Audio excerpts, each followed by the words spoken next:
नमस्कार, जय महाराष्ट्र. मी डॉक्टर अनिल फळे. प्रफुल्ल पटेल, सुनील तटकरे, छगन भुजबळ, धनंजय मुंडे हे आज ना उद्या भाजपमध्ये जातील किंवा भाजपला अनुकूल असंच राजकारण करत राहायचं याचा निर्णय हा अजित पवारांना कळालेला होता.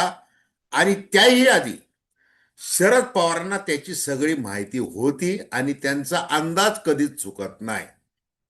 2004 साली, होय, 2004 साली ज्या वेळेला तत्कालीन पंतप्रधान अटल बिहारी वाजपेयी यांच्या नेतृत्वाखाली इंडिया शायनिंग हा मंत्र घेऊन लोकांवर सांगून प्रचार केला जात होता, त्यावेळेला प्रफुल्ल पटेल यांना भारतीय जनता पार्टीमध्ये जाण्याचं मन तयार झालं होतं त्यांचं. आणि तसं ते वारंवार बोलून दाखवत होते. परंतु अटल बिहारी यांच्याबद्दल आदर व्यक्त करून आपण त्यांना इंडिया शायनिंगमुळे मतं मिळणार नाहीत, तेव्हा तुम्ही विचार करा, काय करायचं ते ठरवा, असं सांगून अनुमती दिली होती शरद पवारांनी प्रफुल्ल पटेल यांना. आता आज सगळे संदर्भ बदलले आहेत इतक्या वर्षानंतर. तरी देखील प्रफुल्ल पटेल यांना बदललेल्या परिस्थितीमध्ये देखील भाजपला अनुकूल राजकारण करायचं आहे आणि ते आपल्या कृतीतून दाखवून देत आहे. सुनील तटकरे हे जे अब्दुल रहमान अंतुले साहेबांबरोबर होते, त्याही वेळेला त्यांनी त्यांच्याशी गद्दारी केली, कट केला, कपटीपणा केला. आता ते शरद पवारांच्या संदर्भात तेच करत आहेत, असा आरोप कोकणातले एक शिवसेनेचे नेते रामदास कदम यांनी केलेला आहे. छगन भुजबळ ओबीसीची तोफ आपल्या उपयोगाला येईल आणि मग तुम्ही त्याचा विचार करा सहानुभूतीपूर्वक, असं मोदी शहांना छगन भुजबळांनी सांगितलेलं होतं आणि आहे.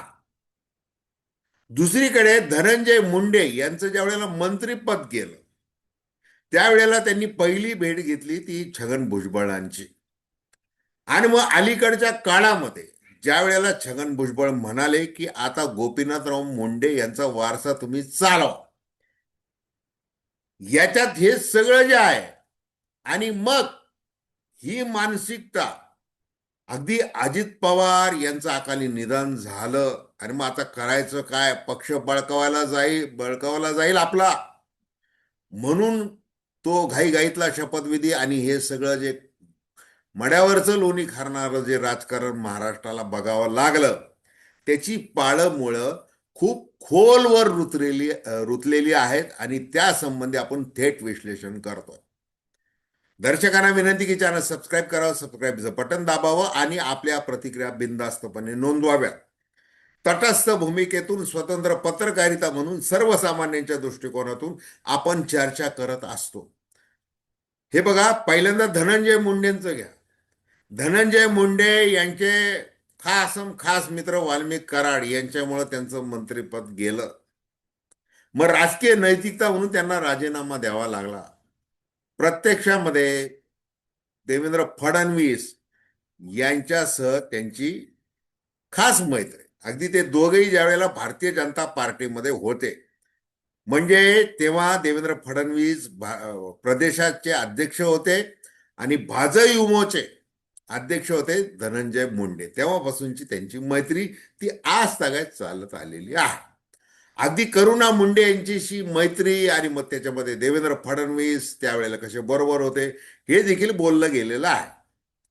आपल्याला त्या खोलात, वैयक्तिक खोलामध्ये जायचं नाही.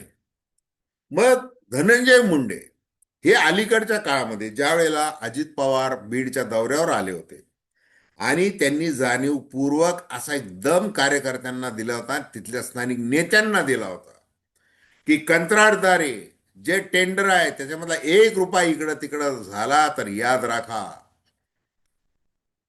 कुठल्या बाकीच्या गुन्हेगारी वगैरे इतर आहारी जाऊ नका. असं ते वारंवार ज्या वेळेला बीडचं पालकमंत्रीपद त्यांनी घेतलं ते वारंवार बजावत होते. एकदा त्यांनी धनंजय मुंडे व्यासपीठावर असताना देखील बजावलेलं आहे.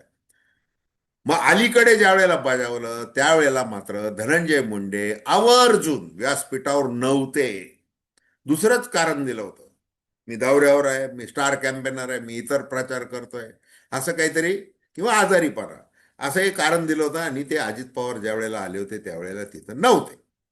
मग तेव्हा त्यांनी काय केलेलं आहे? परळी नगर परिषदेमध्ये पंकजा मुंडे यांच्यावर त्यांनी युती केली, ती परळी जिंकली. मग त्यासाठी विजयादशमीचा मेळावा वगैरे ते सगळी लिंक लावा.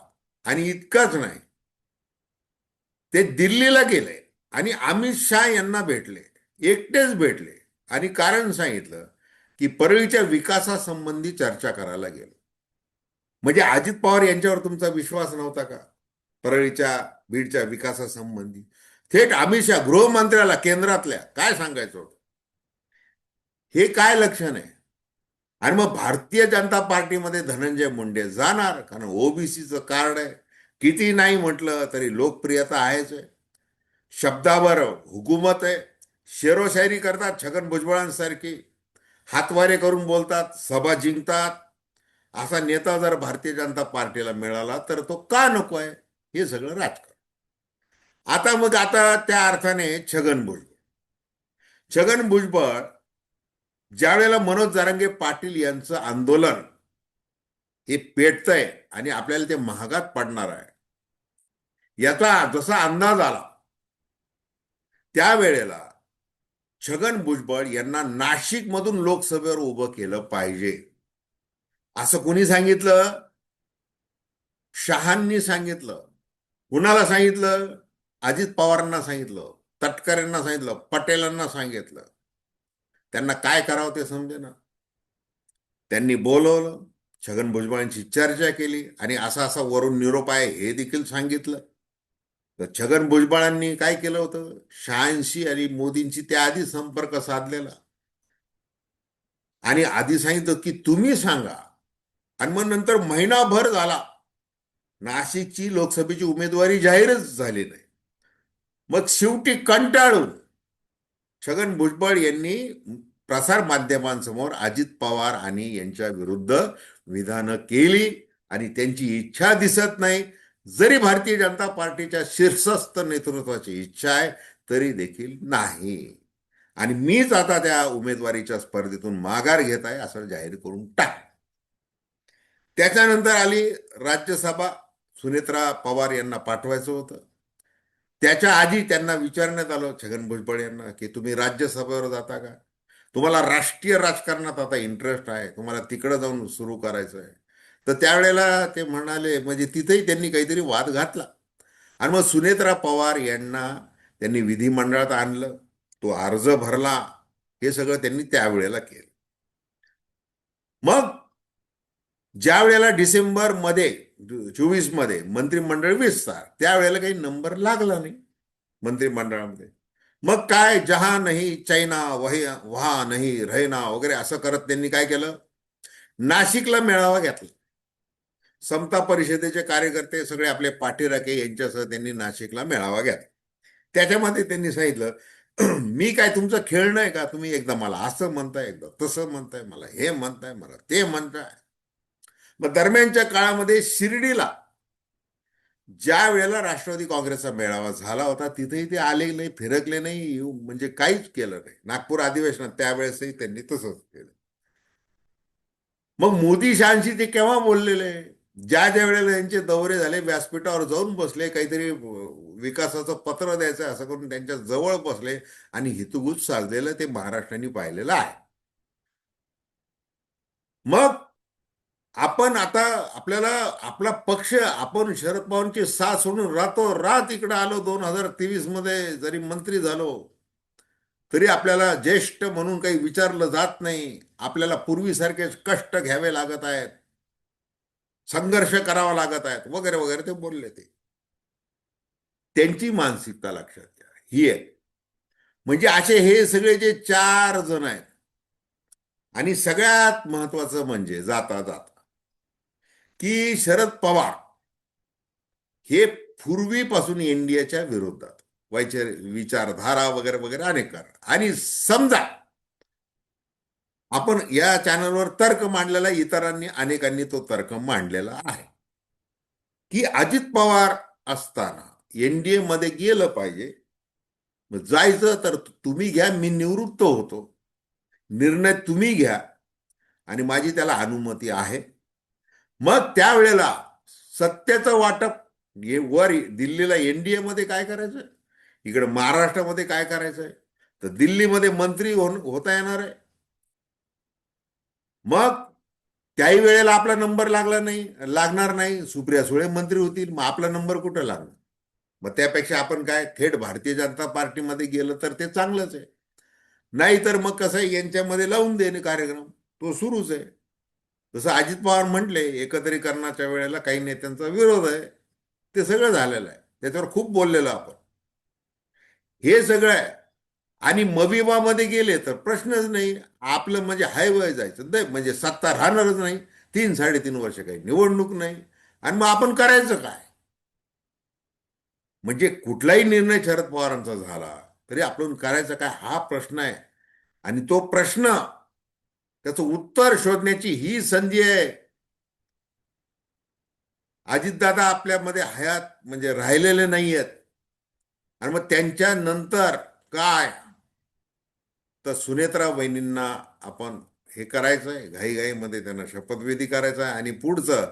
आणि मग सगळी याची जी स्क्रिप्ट आहे या कटाची, ती मुख्यमंत्री देवेंद्र फडणवीस यांना दाखवल्याशिवाय पुढे जाणारच नव्हती. आणि मग ते सगळं तसं केलं गेलेलं आहे. आता पुढे आगामी काळ सांगेल की नेमकं काय होतंय, ही चौकडी कोणत्या पद्धतीचं राजकारण करतेय हे पुढे दिसेल. आणि सगळ्यात महत्वाचं म्हणजे शरद पवार या चौकडीवर कोणता षटकार ठोकतात की काय करतात हेही आपल्याला दिसेल. तर धन्यवाद. हा व्हिडिओ आपल्याला आवडला असेल अवश्य शेअर करा, सबस्क्राईब करा आणि आपल्या प्रतिक्रिया बिनधास्तपणे नोंदवा. धन्यवाद.